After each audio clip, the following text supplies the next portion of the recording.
ಇನ್ನೂ 2,000 ರೂಪಾಯಿ ನಿಮ್ಮ ಖಾತೆಗೆ ಜಮೆನೇ ಆಗಿಲ್ವಾ? 15ನೇ ಕಂತಿನ ಹಣ ಯಾವಾಗ ಬರುತ್ತೆ ಅಂತ ವೆಯ್ಟ್ ಮಾಡ್ತಾ ಇದ್ದೀರಾ?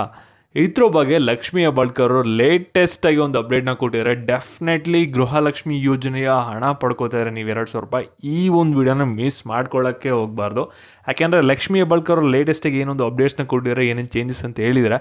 ಅದ್ರ ಬಗ್ಗೆ ನಿಮಗೆ ವಿತ್ ಪ್ರೂಫ್ ಸಮೇತ ಅವ್ರು ಮಾತಾಡಿರೋಂಥ ವೀಡಿಯೋನ ಪ್ಲೇ ಮಾಡಿ ಕೂಡ ತೋರಿಸ್ತೀನಿ ಒಂದು ವೀಡಿಯೋದಲ್ಲಿ ಪ್ರೂಫ್ ಸಮೇತನೇ. ವೀಡಿಯೋನ ಗಮನ ಇಟ್ಟು ಕೊನೆವರೆಗೂ ಕೂಡ ನೋಡ್ತಾ ಹೋಗಿ, ಆವಾಗ ಮಾತ್ರ ಎಲ್ಲ ವಿಷಯನೂ ಕೂಡ ತಿಳಿದುಕೋತೀರಾ. ಮಧ್ಯೆ ಓಡಿಸ್ತೀರಾ ಅಂದರೆ ವೀಡಿಯೋ ನಿಮಗೆ ಅರ್ಧ ಇನ್ಫಾರ್ಮೇಷನ್ ಅಷ್ಟೇ ಸಿಗುತ್ತೆ. ಇವಾಗ ವೀಡಿಯೋನ ಸ್ಟಾರ್ಟ್ ಮಾಡೋಣ. ಅದಕ್ಕಿಂತ ಮುಂಚೆ ಚಾನಲ್ ಸಬ್ಸ್ಕ್ರೈಬ್ ಮಾಡ್ಕೊಂಡಿಲ್ಲ ಅಂದರೆ ಪ್ರತಿಯೊಬ್ಬರು ಕೂಡ ಕೆಳಗಡೆ ಸಬ್ಸ್ಕ್ರೈಬ್ ಬಟನ್ ಅಂತ ಕಾಣ್ತಾ ಇರ್ತಾರೆ, ಅದನ್ನು ಕ್ಲಿಕ್ ಮಾಡಿ ಪಟ್ ಅಂತ ಸಬ್ಸ್ಕ್ರೈಬ್ ಮಾಡ್ಕೊಳ್ಳಿ. ಯಾಕೆ ಪ್ರತಿಯೊಬ್ಬರು ಕೂಡ ವೀಡಿಯೋಗೊಂದು ಲೈಕ್ ಕೊಡಿ. ಯಾಕೆಂದರೆ ನೀವು ಕೂಡ ಒಂದೇ ಒಂದು ಲೈಕು ಒಂದೊಂದು ಸಬ್ಸ್ಕ್ರೈಬಿಂದ ನಿಮ್ಗೆ ಇದೇ ರೀತಿ ಕಂಟಿನ್ಯೂಸಾಗಿ ಅಪ್ಡೇಟ್ಸ್ಗಳನ್ನ ನೀಡ್ತಾ ಇರ್ಬೋದಾಗಿರುತ್ತೆ. ಇವಾಗ ನಾವು ಡೈರೆಕ್ಟಾಗಿ ವಿಡಿಯೋ ಬಗ್ಗೆ ಬರೋಣ. ಇಲ್ಲಿ ನೀವು ಗೃಹಲಕ್ಷ್ಮಿ ಯೋಜನೆ ಅಡಿ ಪ್ರತಿ ತಿಂಗಳು ಕೂಡ 2,000 ರೂಪಾಯಿನ ಪಡ್ಕೋತಿದ್ರಿ. 15ನೇ ಕಂತಿನ ಯಾವಾಗ ಬರುತ್ತೆ ಅಂತ ಲಕ್ಷ್ಮಿ ಹೆಬ್ಬಾಳ್ಕರ್ ಅವ್ರನ್ನ ಕಳೆದ ತಿಂಗಳು ಕೇಳಿದಾಗ ಏನಂತ ಹೇಳಿದೆ ಅಂದರೆ, ಇನ್ನು 4-5 ದಿನದಲ್ಲಿ ಬರುತ್ತೆ ಅಂತ ಹೇಳಿದರು. ಅದಕ್ಕೋಸ್ಕರ ನೀವೆಲ್ಲರೂ ಕೂಡ ವೆಯ್ಟ್ ಮಾಡಿದ್ರಿ. 4-5 ದಿನ ಅಂದರೆ ಆಗಲೇ ಆಗಿದೆ. ಸೋಮವಾರ ಬರಬೇಕಾಗಿತ್ತು ಅವ್ರು ಹೇಳಿದ ಪ್ರಕಾರ. ಆದರೆ ಈ ಒಂದು ಸೋಮವಾರ ನಿಮ್ಮ ಖಾತೆಗೆ ಯಾರಿಗೂ ಕೂಡ 15ನೇ ಕಂತಿನ ಹಣದ್ದು 2,000 ರೂಪಾಯಿ ಬಂದಿಲ್ಲ. ಮತ್ತು ಇವಾಗ ಇನ್ನೊಂದು ಅಪ್ಡೇಟ್ನ ಕೊಟ್ಟಿದ್ದಾರೆ. ಗೃಹಲಕ್ಷ್ಮಿ ಯೋಜನೆದು 15ನೇ ಕಂತಿನ ಹಣ ಯಾವಾಗ ಬರುತ್ತೆ ಅಂತ ತಿರ್ಗಾ ಪ್ರಶ್ನೆ ಮಾಡಿದಾಗ ಮೀಡಿಯಾದವರು ಅವರು ಹೊಸದಾಗಿ ಬೇರೆ ಆನ್ಸರ್ನೇ ಹೇಳ್ತಾರೆ. ಹಾಗಾದರೆ ಇವಾಗ ನಿಮಗೆ ಗೃಹಲಕ್ಷ್ಮಿ ಯೋಜನೆದು 15ನೇ ಕಂತಿನ ಹಣ ಈ ವಾರ ಬರುತ್ತಾ, ಮುಂದಿನ ವಾರ ಬರುತ್ತಾ, ಅಥವಾ ಈ ತಿಂಗಳು ಬರೋದೇ ಇಲ್ವಾ, ಮುಂದಿನ ತಿಂಗಳು ಬರುತ್ತಾ? ಈ ರೀತಿ ಸಾಕಷ್ಟು ಡೌಟ್ಸ್ಗಳು ಬಂದೇ ಬರ್ತಾ ಇದ್ರ ಬಗ್ಗೆ ನಿಮಗೆ ಇವಾಗ ಕ್ಲಿಯರ್ ಆಗಿ ತಿಳಿಸ್ಕೊಡ್ತೀನಿ. ಈ ಒಂದು ವಿಡಿಯೋ ಮಾತ್ರ ತುಂಬ ಅಂದರೆ ತುಂಬಾ ಇಂಪಾರ್ಟೆಂಟ್ ವಿಡಿಯೋ ಆಗಿರುತ್ತೆ. ನೀವು ಗಮನ ಇಟ್ಟು ಕೊನೆವರೆಗೂ ಕೂಡ ನೋಡಿ, ಅವಾಗ ಮಾತ್ರ ಎಲ್ಲ ವಿಷಯ ಕೂಡ ತಿಳ್ಕೊತೀರಾ. ಇವಾಗ ನಾವು ಬ್ಯಾಕ್ ವಿಡಿಯೋ ಬಗ್ಗೆನೇ ಬರೋಣ. ಇಲ್ಲಿ ಗೃಹಲಕ್ಷ್ಮಿ ಯೋಜನೆದು 15ನೇ ಕಂತಿನ ಹಣ ಯಾವಾಗ ಜಮೆ ಆಗುತ್ತೆ, ಇದ್ರ ಬಗ್ಗೆ ಲಕ್ಷ್ಮಿ ಹೆಬ್ಬಾಳ್ಕರ್ ಅವ್ರನ್ನ ಒಂದು ಮೀಡಿಯಾದವರು ಕ್ವಶನ್ನ ಮಾಡ್ತಾರೆ. ಅವಾಗ ಅವ್ರು ಏನಂತ ಹೇಳಿದರು, 4ರಿಂದ 5 ದಿನದ ಒಳಗಡೆ ಜಮೆ ಆಗುತ್ತೆ ಅಂತ ಹೇಳಿದರು. ಇವಾಗ 4 ದಿನವೂ ಆಯಿತು, 5 ದಿನವೂ ಆಯಿತು. ಆದರೆ ಯಾರ ಖಾತೆಗೂ ಕೂಡ ಇನ್ನೂ 2,000 ರೂಪಾಯಿ ಬಂದ್ಬಿಟ್ಟು ಜಮೆ ಆಗಿಲ್ಲ. ಹಾಗಾದರೆ 2,000 ರೂಪಾಯಿ ಯಾವಾಗ ಬರುತ್ತೆ ಅನ್ನೋದೇ ಒಂದು ಪ್ರಶ್ನೆ ಆಗಿರುತ್ತೆ.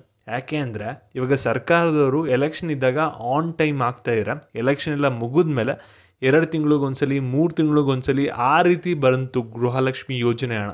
ಇವಾಗ ನಿಮಗೆ ಇನ್ಮುಂದೆನೂ ಕೂಡ ಅದೇ ರೀತಿ ಆಗುತ್ತಾ?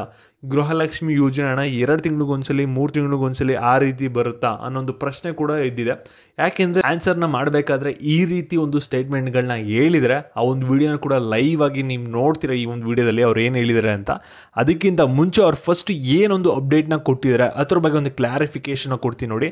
ಇಲ್ಲಿ ಫಸ್ಟು ಗೃಹಲಕ್ಷ್ಮಿ ಯೋಜನೆದು 15ನೇ ಕಂತಿನ ಹಣ ಯಾವಾಗ ಬರುತ್ತೆ ಅಂತ ಕೇಳಿದಾಗ ಅವ್ರು ಕೊಟ್ಟಿದ್ದ ಇನ್ಫಾರ್ಮೇಷನು ಒಂದು 4-5 ದಿನದಲ್ಲಿ ಬರುತ್ತೆ ಅಂತ ಹೇಳಿದರು. ಅವ್ರು ಹೇಳಿದ ಪ್ರಕಾರ ಒಂದು ಸೋಮವಾರ ಬರಬೇಕಾಗಿತ್ತು ನಿಮಗೆ ಗೃಹಲಕ್ಷ್ಮಿ ಯೋಜನೆ ಹಣ. ಇಲ್ಲ ಅಂದರೆ ಇವತ್ತಾದರೂ ಕೂಡ ನಿಮಗೆ ರಿಲೀಸ್ ಆಗಬೇಕಾಗಿತ್ತು, ಇವತ್ತು ಅಥವಾ ನಾಳೆ. ಆದರೆ ಇಲ್ಲಿ ಗೃಹಲಕ್ಷ್ಮಿ ಯೋಜನೆದು 15ನೇ ಕಂತಿನ ಹಣ ಯಾವಾಗ ಬರುತ್ತೆ ಅಂತ ಕೇಳಿದಾಗ ಆ ರೀತಿ ಒಂದು ಸ್ಟೇಟ್ಮೆಂಟ್ನ ಕೊಟ್ಟಿರೋ ಒಂದು 4-5 ದಿನದಲ್ಲಿ ಬರುತ್ತೆ ಅಂತ. ಆದರೆ ಮೀಡಿಯಾದವ್ರು ಏನು ಮಾಡಿದ್ದಾರೆ ಅಂದರೆ ತಿರ್ಗಾ ಕೇಳಿದ್ದಾರೆ ಕ್ವಶನು, ಏನಂದರೆ ಗೃಹಲಕ್ಷ್ಮಿ ಯೋಜನೆ ಹಣ ಬಂದೇ ಇಲ್ವಲ್ಲ, ಯಾವಾಗ ಆಗ್ತೀರಾ ಅಂತ. ಅದಕ್ಕೆ ಒಂದು ಲಕ್ಷ್ಮಿ ಹೆಬ್ಬಾಳ್ಕರ್ ಅವ್ರಿಗೆ ಕೋಪ ಬಂತ ಇಲ್ವೋ ಗೊತ್ತಿಲ್ಲ. ಅವರು ಯಾವ ರೀತಿ ಆನ್ಸರ್ನ ಮಾಡಿದ್ದಾರೆ ಅಂದರೆ, ಇಲ್ಲಿ ನಿಮ್ಮ ಕಂಪ್ನಿ ಎಲ್ಲ ಟೈಮ್ ಕರೆಕ್ಟಾಗಿ ಸ್ಯಾಲ್ರಿನ ಕೊಡ್ತಾರೆ ಅಂತ ಕೇಳಿದ್ದಾರೆ. ರಿಪೋರ್ಟರ್ ಹೌದು ಅಂತ ಹೇಳ್ಬಿಟ್ಟಿದ್ದಾರೆ. ಅದಕ್ಕೆ ಲಕ್ಷ್ಮಿ ಹೆಬ್ಬಾಳ್ಕರ್ ಅವ್ರು ಏನು ಹೇಳಿದ್ದಾರೆ ಅಂದರೆ, ಇಲ್ಲಿ ಸರ್ಕಾರಿ ಕೆಲಸದಲ್ಲಿ ಆನ್ ಟೈಮ್ ಸ್ಯಾಲ್ರಿ ಕೊಡೋಲ್ಲ, ಅದು ಒಂದು ತಿಂಗಳು ಕೊಡ್ತಾರೆ, ಆಮೇಲೆ ಒಂದು 2-3 ತಿಂಗಳು ಬಿಡ್ಕೊಂಡು ಕೊಡ್ತಾರೆ. ಸೇಮ್ ಅದೇ ರೀತಿ ಇದು ಕೂಡ ವರ್ಕ್ ಆಗುತ್ತೆ. ಅಲ್ಲಿ ಯಾವ ರೀತಿ ಒಂದು ಸರ್ಕಾರ ಬಳಿ ಹಣ ಇರುತ್ತೆ ಆ ರೀತಿ ಒಂದು ಬಿಡುಗಡೆ ಮಾಡ್ತೀವಿ ಅಂತ ಒಂದು ಉಡಾಫೆ ಆನ್ಸರ್ನ ಕೊಟ್ಟಿದ್ದಾರೆ. ಅಂದರೆ ನಿಮಗೆ ಗೃಹಲಕ್ಷ್ಮಿ ಯೋಜನೆ ಹಣ ಬಂದ್ಬಿಟ್ಟು ಈ ವಾರನಾದರೂ ಕೂಡ ಬರ್ಬೋದು, ನೆಕ್ಸ್ಟ್ ವಾರನಾದರೂ ಕೂಡ ಬರ್ಬೋದು, ಮುಂದಿನ ತಿಂಗಳಾದರೂ ಕೂಡ ಬರ್ಬೋದು, ಆಶ್ಚರ್ಯ ಇಲ್ಲ. ಆ ರೀತಿ ಇದೆ ಲಕ್ಷ್ಮಿ ಹೆಬ್ಬಾಳ್ಕರ್ ಅವರು ಕೊಟ್ಟಿರುವಂಥ ಸ್ಟೇಟ್ಮೆಂಟು. ಮತ್ತು ಈ ಒಂದು ವಿಡಿಯೋನ ಪ್ರತಿಯೊಬ್ಬ ಮಹಿಳೆಯರಿಗೂ ಕೂಡ ಶೇರ್ ಮಾಡಿ ಗೃಹಲಕ್ಷ್ಮಿ ಹಣ ಪಡಿತಾರೆ ಅವ್ರಿಗೆ. ಯಾಕೆಂದರೆ ಗೃಹಲಕ್ಷ್ಮಿ ಯೋಜನೆ ಹಣ ಇವತ್ತು ಬರುತ್ತೆ, ನೆಕ್ಸ್ಟ್ ವಾರ ಬರುತ್ತೆ ಅಂತ ವೆಯ್ಟ್ ಮಾಡ್ತಾ ಇರ್ತಾರೆ. ಅದರಿಂದ ಮತ್ತು ಇವಾಗ ಅವ್ರು ಮಾತಾಡಿರುವಂಥ ಲೈವ್ ವಿಡಿಯೋ ಪ್ಲೇ ಆಗುತ್ತೆ, ಅದನ್ನು ನೋಡಿ ನಂತರ ಚಾನಲ್ ಸಬ್ಸ್ಕ್ರೈಬ್ ಮಾಡಿಕೊಂಡು ವಿಡಿಯೋಗೊಂದು ಲೈಕ್ ಕೊಡಿ. ಧನ್ಯವಾದಗಳು. ಸಂಬಳ ಪ್ರತಿ ತಿಂಗಳು ಕರೆಕ್ಟಾಗಿ ಕೊಟ್ಬಿಡ್ತಾರೆ. ಪ್ರತಿ ತಿಂಗಳು 1ನೇ